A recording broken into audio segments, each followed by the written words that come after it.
कौन से नजरियाती साथी थे यार?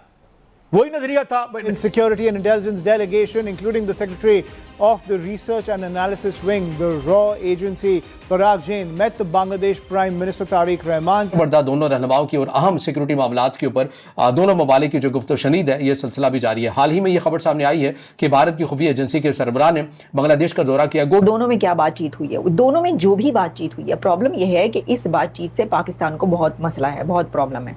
तारिक रहमान साहब को मिले हैं, क्यों मिले हैं? स्पेशली रिक्वेस्ट डाली गई है क्योंकि तारिक रहमान जो हैं वो वज़ीर आज़म हैं, 2026 के फरवरी के पार्लियामेंट्री इलेक्शंस जीते हैं। रहमान से भी मिले थे।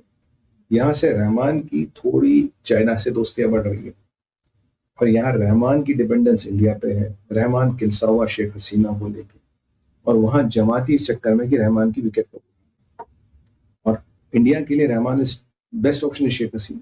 बांग्लादेश के अवाम ने उन्हें इक़्तिदार से निकाला है।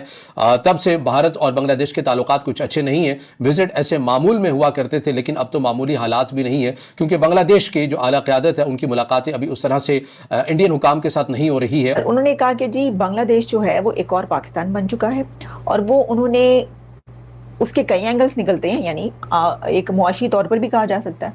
मुआशी तौर पर आपको पता है कि जो डिफ़ॉल्ट होने के करीब कंट्री जो है वो पाकिस्तान जा चुका है उस वक्त। तो ऐसे ही बांग्लादेश जो कि कभी बहुत तरक्की करता हुआ मुल्क नजर आ रहा था शेख हसीना के दौर में, ये बात तो सच है ना।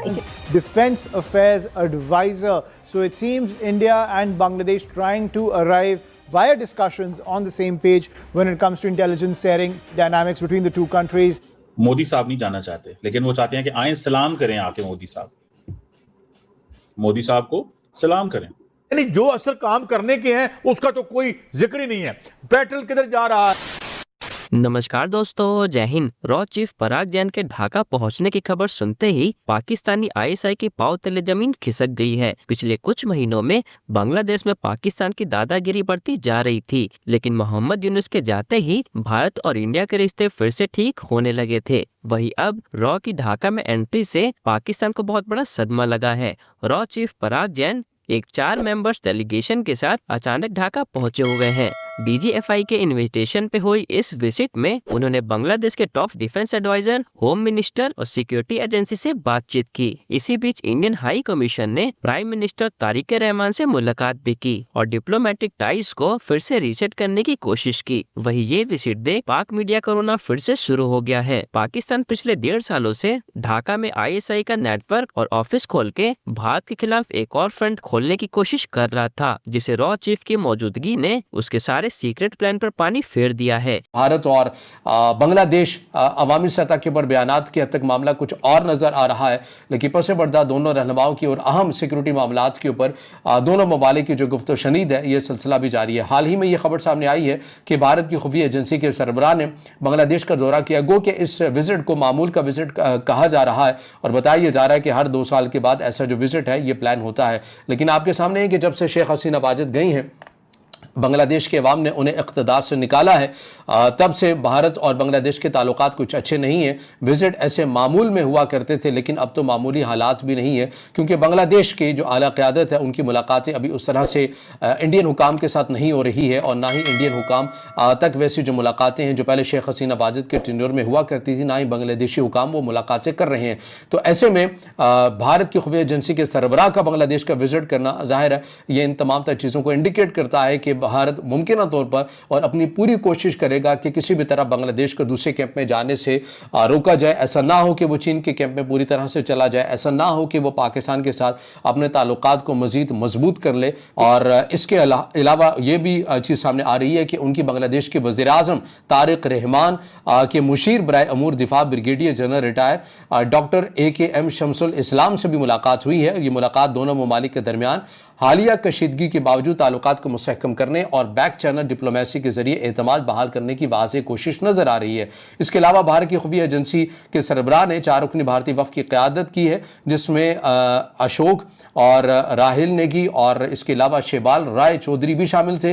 वफ़द 9 अगस्त इतवार को दोपहर तकरीबन बताया जा रहा है कि 2:30 या 3 बजे का वक्त बताया जा रहा है कि इंटरनेशनल एयरपोर्ट के ऊपर पहुँचता है। ये दौरा बांग्लादेश की फौजी खुफिया agency, directorate general of forces intelligence की बाज़ाब्ता दावत पर अंजाम पाया है। सिफारती ज़राए इसे रॉ और DGFI के दरमियान मामूल के राबतों का हिस्सा करार देते हैं, जो आमतौर पर हर 2 साल के बाद होते हैं। और इसका पूरा पस मंजर मैं आपके सामने रख चुका हूं। और ये भी याद रखिए कि एक ऐसे वक्त में हो रहा है कि जब शेख हसीना वाजिद ने एक खिताब भी करना था भारत के अंदर ही बैठकर, तो उसके ऊपर भी बांग्लादेशियों काम ने खासा एक शदीद रद्दमल भी दिया था। तो इसका मतलब ये है कि तमाम ये इशारे जो डॉट से डॉट है यही बताते हैं कि भारत जो चाहता है वो ये है कि बांग्लादेश के साथ हमने ताल्लुकात के दरमियान एक तवाज़ुन रखना है। मुकम्मल तौर पर अपने बयानात से या अपनी पॉलिसी से हमने इसको पाकिस्तान या चीन के कैंप में नहीं जाने देना है और एक तवाज़ुन हमने रखने की कोशिश करनी है। और इसी हवाले से इक़दाम भी होते हुए नज़र आ रहे हैं। इसके अलावा चीन और भारत की एक और डेवलपमेंट हुई है। इसके ऊपर चीन ने एहतजाज किया है और भारत को इंतबा भी इस ज़िमन में जारी किया है। और इसमें क्या इक़दाम हुए हैं ये मैं पढ़कर आपके सामने रख देता हूँ कि भारत ने 7 अगस्त 2026 को अरुणाचल प्रदेश में 27 मकामात और जोग्राफियाई खसूसियात को सरकारी नक्शे पर म्यारी नामों के साथ बाज़ाब्ता तौर पर निशान जद किया है। यह इक़दाम यूनियन होम मिनिस्ट्री ने रियासती हुकूमत के मशवरे से सर्वे ऑफ इंडिया के सरकारी नक्शों पर किया। इसका मकसद उन मकामात के दुरुस्त शनाख्त को आसान बनाना और आवाम में उनके बारे में बेहतर आगाही पैदा करना था। इसके अलावा चीनी वज़ारत ख़ारजा ने भारत के इस इक़दाम को गैर कानूनी और बातिल करार देते हुए कहा कि यह बीजिंग के दावे को तब्दील नहीं कर सकता। चीनी तर्जुमान ने वाज़ेह किया कि चीन नाम नेहाद अरुणाचल प्रदेश को तस्लीम नहीं करता और इसे गैर कानूनी तौर पर कायम करदा इलाका करार देता है। उनके मुताबिक भारत की जानिब से चीन के तवील अरसे से इस्तेमाल शुदा नामों को अपने नाम नेहाद म्यारी नामों से तब्दील करने की कोशिशें गैर कानूनी, कलअदम और बातिल हैं और इससे योंगनान खित्ते की हैसियत नहीं बदलती जो चीन की सरजमीन है। ये रॉ ढाका ये क्या है? हमारे रॉ के चीफ मिस्टर जैन ढाका में, तो वहाँ हमारे जो एम्बेसडर साहब हैं मिनिस्टर के लेवल के हैं, तो वो एंगेज कर रहे हैं। वो रहमान से भी मिले थे। यहाँ से रहमान की थोड़ी चाइना से दोस्तियां बढ़ रही है और यहाँ रहमान की डिपेंडेंस इंडिया पे है। रहमान किलसा हुआ शेख हसीना को लेके, और वहाँ जमाती इस चक्कर में कि रहमान की विकेट को, और इंडिया के लिए रहमान इस बेस्ट ऑप्शन है शेख हसीना या जो आए, उसके बाद रहमान जमात इस्लामी से सोचना पड़ता है। यहाँ जमात इस्लामी और उसका कार्ड थोड़ा एक्टिवेट हो रहा है। वकुल जमान ने दाढ़ी उगा ली है, मौलाना बन रहा है। और जो बांग्लादेश की सेना का युद्धवाक होता था जय बंगाल, अब हो गया नाले तकबीर अल्लाह अकबर। तो मैं आपको एक छोटी छोटी चीजें बता। अब हमारे रॉ के वहां चीफ क्या कर रहे हैं? मिस्री साहब पीछे हुए थे, तो भाई वहां के अपने काउंटर पार्ट से मिले होंगे, उनको बोलूंगा देखो जी हमें पता आप यहाँ क्या कर रहे हो, जरा चुपचाप रहिए, वरना भारत के पास विकल्प है। 6000 चीजें भारत से जाती है, बिजली भारत से जाती है, बिजली पानी आपका चाइना या आपका तैयब अर्दोगन नहीं बेच सकता। और एक और प्रोजेक्ट है जो मुझे डर लग रहा है, वो ये है, आपको याद होगा ग्रेटर बांग्लादेश का प्रोजेक्ट, जो शौमत्रो खान भाजपा के एमपी है, उन्होंने पार्लियामेंट में कहा था मालदा, मुर्शिदाबाद, 24 नॉर्थ परगना, इसको लेके ग्रेटर बांग्लादेश बना। आपको याद होगा मैंने बात भी की थी शहर पे। अब वो प्रोजेक्ट में एक टर्किश एनजीओ इन्वॉल्व था जिसका वो ब्रेन चाइल्ड था, नक्शे वक्शे उसने, मतलब तैयब अर्दोगन। अब जरा सोचिए, अगर तैयब अर्दोगन वेस्ट बैंक जा सकता और महमूद अब्बास से लिटरली कह सकता तू ये अलायंस ज्वाइन कर, तो बांग्लादेश तक नहीं आएगा, बांग्लादेश तक आएगा। अगर हमारे रॉ के चीफ मिस्टर जैन पराग जैन साहब हमारे वहां है, तो वो अपनी भाषा में उनको समझाएंगे वहां के काउंटर पार्ट को, देखो भैया ज्यादा खुद को मत, तैयब अर्दोगन बहुत दूर है, यहाँ पास है, बहुत तुम्हारा हिसाब किताब, राशन पानी यहाँ से चलता है, चलने दीजिए। और ये हिंदुओं की सुरक्षा को लेकर कुछ नहीं। जब से रहमान आया है, हिंदुओं के साथ होने वाली घटनाएं कम हुई, मैं ही नहीं कह रहा हूं खत्म हुई, कम हुई। काफी चीजें बांग्लादेश में हो रही है, एंड आई बिलीव